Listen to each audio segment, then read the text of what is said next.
जैसे हमारे अजंता में हमारी जो आर्किटेक्चरल फ्रेमवर्क है, उसे आत्मधारा बोलते हैं।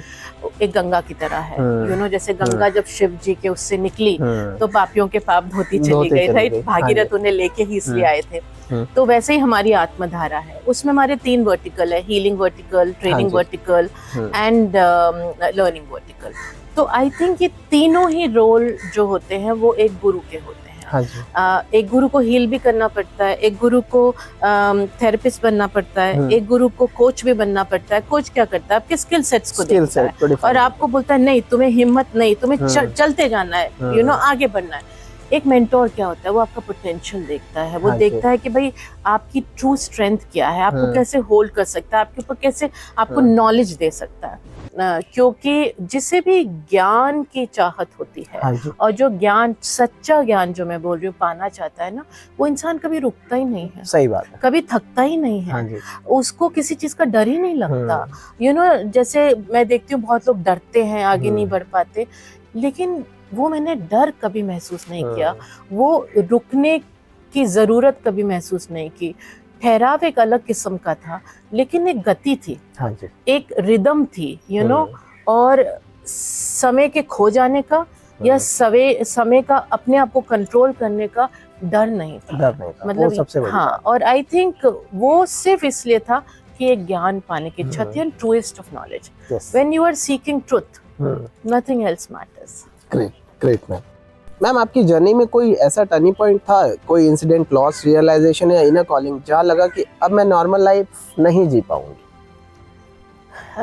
आई थिंक पहला तो अपनी खुद की जर्नी से। मेरी जर्नी में एक पॉइंट आया था जहाँ पर मुझे ऐसा लगने लगा कि जितना ज़्यादा मैं हासिल करती जा रही हूँ, अवार्ड्स हो गया, पोजीशंस हो गए, जॉब टाइटल्स हो गए, मनी हो गया, सैलरी पैकेज हो गया, लाइफ के कंफर्ट हो गए, उतना मेरे अंदर एक खालीपन आता जा रहा था। और मुझे समझ नहीं आ रहा था ये क्यों हो रहा है, क्योंकि सिखाया तो यही गया था, समाज ने ये सिखाया, स्कूल ने, कॉलेज ने ये सिखाया कि जितना बड़ा सैलरी पैकेज, जितना आपका टाइटल, उतने आप खुश। तो जितना टिक होता जा रहा था, उतना अंदर से एक खालीपन आता जा रहा था, और मुझे समझ नहीं आ रहा था ये खालीपन है क्या।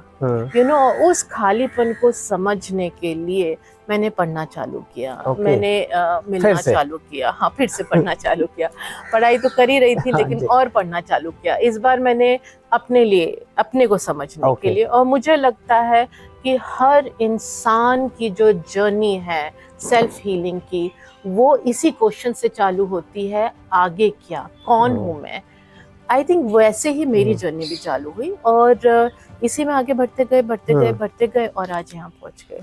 ग्रेट मैम, एक इंडिया एक स्पिरिचुअल लैंड है, फिर भी लोग कंफ्यूज, एंशियस और डिस्कनेक्टेड क्यों रहते हैं? देखिए, जब भी हम फियर से ऑपरेट करते हैं तो कंफ्यूजन आएगा। एंजाइटी जो है वो कहाँ रहती है? एंजाइटी आपके जहाँ पर एक डिसिप्लिन नहीं होता है वहाँ रहती है। फियर आपको कितनी भी आप क्वेश्चन कर, एक रूटीन में आ जाएंगे, पर एक डिसिप्लिन से थोड़ा हटा के रखता है, क्योंकि यू आर फियर ड्रिवन। अब हम समझते हैं फियर कैसे है। आप स्कूल्स में जाइए, एक फियर ड्रिवन सिस्टम है, एजुकेशन सिस्टम हमारा फियर ड्रिवन है। आप सोचिए, जब बच्चे 8th खत्म करते हैं, 9th में आते हैं, तो जो डिविजन्स होते हैं, जैसे सेक्शन बी, सेक्शन सी, वो उस बेसिस पे होता है कि बच्चों के कितने परसेंटेज आए हैं। आपने ऑलरेडी इंड्यूस कर दिया है फियर। जब आप बच्चे को ये बोलते हैं तू फेल हो जाएगा, तेरी जिंदगी बर्बाद हो जाएगी, आपने फियर इंड्यूस कर दिया। लड़कियों को बचपन में बोला जाता है मोटी है, बहुत पतली है, शादी नहीं होगी, अच्छा लड़का नहीं मिलेगा, फियर, राइट? लड़के को बोला जाता है कि अगर तूने पढ़ाई नहीं की तो कोई तेरे से शादी नहीं करेगा, अच्छी नौकरी मिलेगी, बुढ़ापे में हमारा ख्याल कैसे लगेगा, फियर। सबसे बड़ा फियर जो हमारे इंडिया में है वो है फियर पाप और पुण्य का। राइट? हर चीज करने से पहले हम ये बोलते हैं मुझे पाप लगेगा, अरे मैंने ये किया, मुझे पुण्य नहीं मिलेगा। अब सोचिए, हम लोगों का रिलेशनशिप पैसे से कितना कॉम्प्रोमाइज्ड है। हम कुछ भी करने से पहले हम डरते हैं। हमारी मेड जो है वो हमसे अपनी ही तनख्वाह मांगने से डरती है। क्यों? उसके अंदर डर है कि अगर मैंने तनख्वाह मांगी तो मुझे निकाल दिया जाएगा, है ना, अगर मैंने मैडम को गुस्सा कर दिया तो निकाल दिया जाएगा। हमारा जो समाज है इंडिया में, वो एक फियर में जिसे कहते हैं ना रैप हुआ हाँ जी। है। आप हेल्थ केयर में देख लीजिए, आप डॉक्टर के पास जा रहे हो, डॉक्टर का फर्ज है एक इलाज, पेशेंट का इलाज करना, पर आप उसके सामने जाके मिन्नत कर रहे होते हो, आप एक प्रिंसिपल के सामने जाके मिन्नत कर रहे होते हो। जिस दिन से एक कॉमन इंसान इंडिया में जन्म लेता है वो हाथ जोड़ के मिन्नत ही कर रहा होता है। और अगर कभी उसने पैसे के बारे में सोच लिया कि भाई मैं चाहता हूँ कि आज जो मैं कमा रहा हूँ उससे बहुत ज्यादा कमाऊं, तो वो भगवान के सामने जाके कान पकड़ के माफी मांग रहा होता है। हर समय वो एक डर में रहता है। तो डर है क्या? डर 20 हर्ट्ज की एनर्जी। 20 हर्ट्ज की एनर्जी कौन सी एनर्जी होती है? अगर आपका पानी 20 हर्ट्ज एनर्जी पे होता है तो दुनिया भर के वायरस और बैक्टीरिया उसमें पनपते हैं। डेंगू का वायरस उसमें पनपेगा।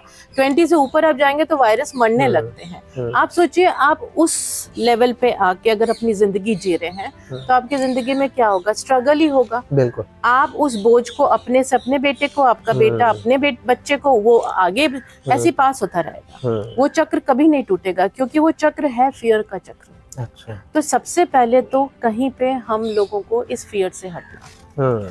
हमारी ड्यूटीज है। मैं अच्छा बेटा हूँ, कौन डिसाइड करेगा? मैं अच्छी बेटी हूँ, कौन डिसाइड करेगा? मेरे मम्मी पापा। हाँ जी। वो डर कि भाई मैं कहीं वहां तो फेल नहीं हो गया। मैं अच्छी बहन हूँ, कौन डिसाइड करेगा? मेरे भाई बहन। वहां फेल होने का डर। मैं अच्छी माँ हूँ, कौन डिसाइड करेगा? मेरे बच्चे। वहां फेल होने का डर। तो अगर हम इंडिया को देखें तो आई थिंक इंडिया में फियर आज से नहीं, बहुत सालों से। और मे बी ये हमारे एनर्जी जेनेटिक्स में आ गया है। हमारे अंदर एक इम्प्रिंट बन गया है, शायद इसलिए क्योंकि हमारे ऊपर बहुत अलग अलग देश और वर्ल्ड के हिस्सों से लोग आए, उन्होंने रूल किया।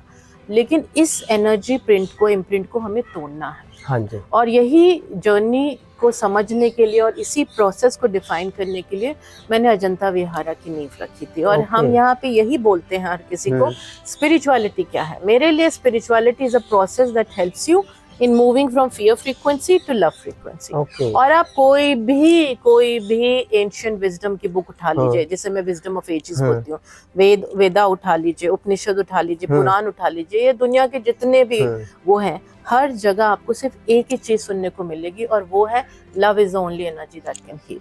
और स्पिरिचुअलिटी वो पाथ है जो आपको लव तक पहुंचा दे।